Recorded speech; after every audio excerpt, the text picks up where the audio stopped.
Hello বন্ধুরা, আজকে আমরা চলে যাব নদীতে।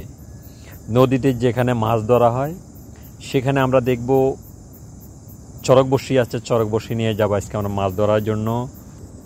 তো যেই নদীতে যাব সেই নদীর নাম হলো আমাদের ডুমঘাট নদী। এই নদীটার সাথে সাগরের সাথে সম্পর্ক আছে। তো ওখান থেকে আমাদের মাছ মারার বেশি সুবিধা।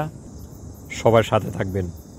তো বন্ধুরা, মাছ না পাওয়া পর্যন্ত সাথে থাকবেন, কারণ নদীতে যেহেতু বড়শি পালাইছি রিজিক আল্লাহর হাতে, অবশ্যই মাছ পাওয়ার একটা সম্ভাবনা থাকবে। কারণ হলো যেহেতু আমি মাছের জন্যই আসছি, একটা পরিশ্রম করতেছি, একটা সময় দিতেছি, সেই জন্য সবাই ওই পর্যন্ত আমার সাথে থাকবেন। দেখা যাক আল্লাহ কি মাছ মিলায় আর কি পরিমাণ মাছ পাই, সেটার সাথে থাকবেন।